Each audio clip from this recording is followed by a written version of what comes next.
한국이 독일을 제쳤습니다. 물론 이게 축구였으면 좋겠지만 이번엔 경제입니다. 우리나라의 경제 체질을 보여주는 코스피는 지난해 동안 무려 76%, 그리고 올해 한 달 동안에도 23%나 오르며 지금 전 세계에서 가장 강력한 드라이브를 걸며 최고로 빠르게 오르고 있는 시장으로, 최근 발표된 블룸버그의 기사를 보면 한국 증시의 시총은 이제 3조 2,500억 달러로 3조 2,200억 달러인 독일 증시를 앞질러 버렸습니다. 와, 정말 거북이처럼 굉장히 오래 살다 보니까 이런 날도 보게 됩니다. 다들 기억하시겠지만 지난 약 몇 년 동안 전 세계 증시는 무서운 불기둥을 세우며 미국, 중국, 일본, 유럽 할 것 없이 엄청나게 올랐는데, 그때 유독 우리만 거의 제자리에 있거나 증시가 떨어지며 그 축제에 함께하지 못했었는데, 이제 특히 반도체 슈퍼 사이클의 도래와 인공지능과 로봇 시장의 폭발적인 성장 전망에 힘입어 이제 우리나라도, 아니 이제는 우리나라가 전 세계에서 가장 빠르고 강한 위력으로 지금 전례 없는 폭발적인 성장을 경험하고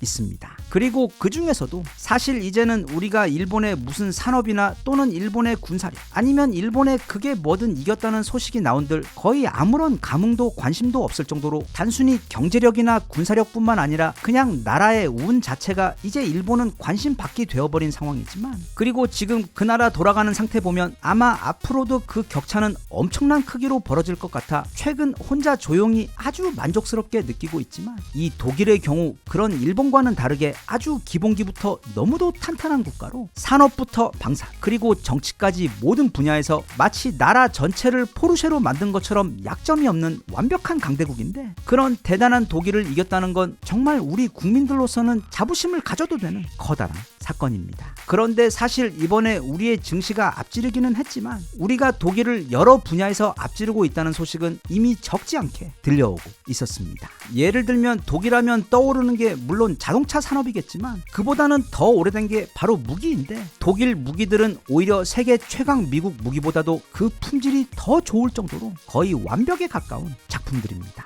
하지만 그런 독일의 무기들을 최근 한국산 무기들이 해외 시장에서 박살을 내고 있습니다. 그냥 최근 사례만 좀 찾아봐도 캥거루 호주에서 엄청나게 이슈가 되었던 바로 그 차기 장갑차 사업에서 우리 한화의 레드백은 독일 라인메탈의 링스를 이겨버리고 최종 수주를 따냈는데, 참고로 링스는 그 사건 이전까지만 해도 전 세계에서 적수가 없다고 할 정도로 가장 완벽한 장갑차였고, 한편 우리 레드백은 사실 그 호주 수주 사건 이전에는 들어보지도 못했던 정말 뜬금없이 갑작스럽게 등장한 새로운 무기였습니다. 그런 걸 생각해보면 도대체 우리나라 한화나 현대 로템 창고에는 지금 이 순간에도 또 어떤 무서운 신무기들이 쟁겨져 있고 아니면 개발 중에 있을지 우리나라는 진짜 신기한 나라입니다. 그리고 독일의 안방인 유럽 루마니아에서 치러진 자주포 사업에서도 우리나라의 자랑이자 전 세계를 지키는 최고의 불바다 K9이 독일의 자랑인 판처 하우비체 2000을 누르고 수주를 따냈고, 이제는 또 너무 지겹다고 얘기할 폴란드의 경우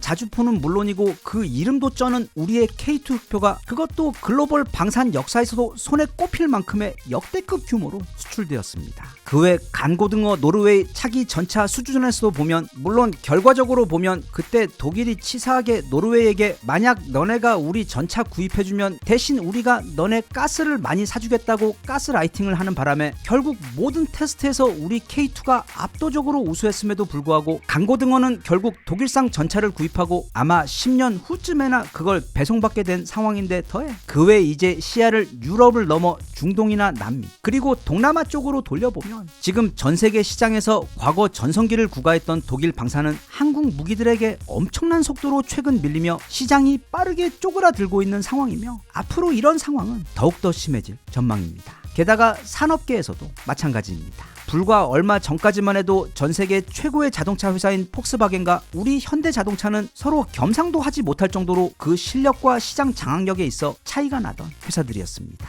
그런데 대략 20년 정도를 그 아싸 현대가 이를 악물고 실력을 키우다 보니 이제는 전 세계에서 폭스바겐을 가장 위협하고 있는, 그리고 미국, 유럽, 아시아 할 것 없이 폭스바겐의 시장 점유율을 미친듯이 빼앗고 있는 브랜드가 바로 한국의 현대자동차입니다. 지난 2025년 기준 기준 폭스바겐은 약 898만 대를 판매했고 현대차 그룹은 약 727만 대를 판매해서 폭스바겐은 전 세계 2위, 그리고 현대차 그룹은 세계 3위로 판매량은 폭스바겐이 조금 앞서고 있어 아직 폭스바겐이 더 잘 되고 있는 것처럼 보이지만 그건 착시일 뿐. 실제로 폭스바겐은 지난 1년간 고작 3%가 조금 넘게 성장을 한 반면 현대차는 거의 10%에 가까운 미친 성장률. 이건 업계에서도 목격된 적 없는 폭발적인 성장률을 보여주며 그것도 폭스바겐의 치명적인 약점으로 불리는 바로 전기차 분야에서 아예 폭스바겐을 압살하며 지금 성장하고 있기 때문에 많은 전문가들이 빠르면 바로 내년부터 또는 늦어도 2년 안에는 이제 전 세계 2위 자동차 브랜드는 더 이상 폭스바겐이 아니라 현대차 그룹이 될 것으로 대부분 전망하고 있는 것처럼 이미 독일의 자존심인 자동차 시장에서도 한국은 독일을 빠른 속도로 추월하고 있는 중입니다.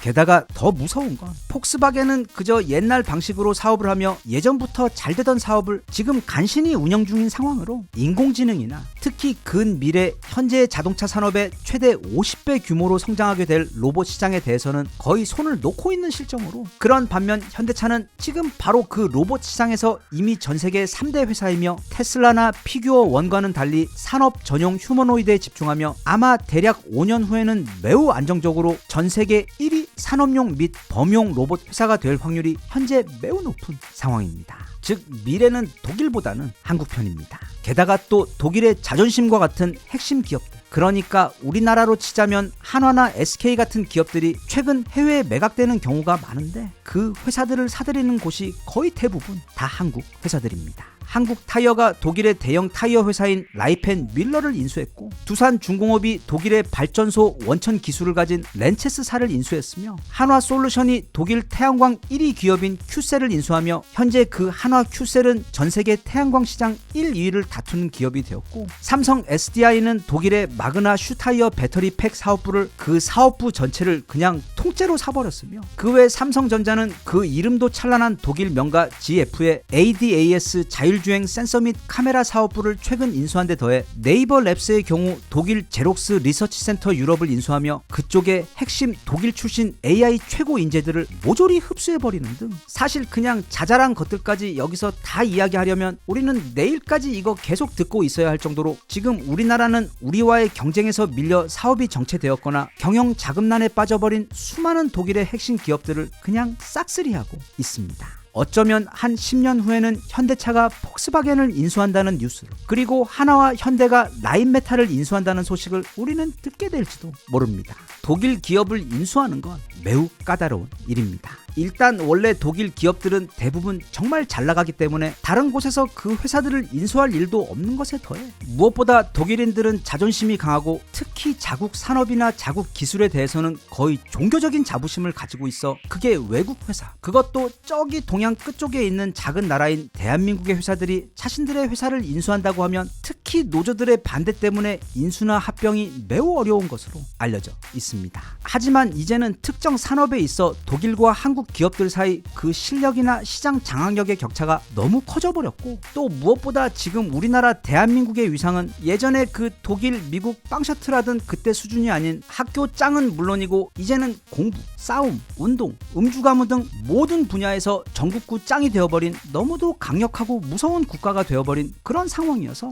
최근에는 오히려 중국이나 미국에게 팔기보다는 서로 더 한국 회사에게 인수되기를 원한다는 분위기도 있을 정도로 아마 앞으로도 한국의 독일 핵심 산업 인수는 꾸준하게 계속될 것으로 보입니다. 세상이 정말 빠르게 변하고 있습니다. 그리고 우리나라는 그 빠르게 변하는 세상의 중심에서 다른 어떤 국가보다도 가장 빠르게 변화하고 성장하면서 시대의 변화를 주도하고 있고 또 우리가 독일의 무기와 산업을 앞지르는 등 대략 20년 전만 해도 정말 꿈에서도 상상조차 할 수 없었던 설레이는 새로운 시대가 우리 앞에 빠르게 펼쳐지고 있습니다. 지금이 정점이 아닌 그저 시작일 뿐이라고 생각하고 앞으로도 절대 그 노력의 고삐를 놓지 않아 요즘 매일 꿈꾸고 있는 바로 그 5년 후인 2030년에는 우리나라가 전 세계 자동차 시장에서도 1위, 반도체와 로봇 시장에서도 1위, 방산 시장에서도 1위를 하고 무엇보다 가장 중요하게 이제는 출산율과 국민 행복도와 만족도에 있어서도 전 세계 1위를 하는 그런 꿈의 나라가 되었으면 좋겠습니다.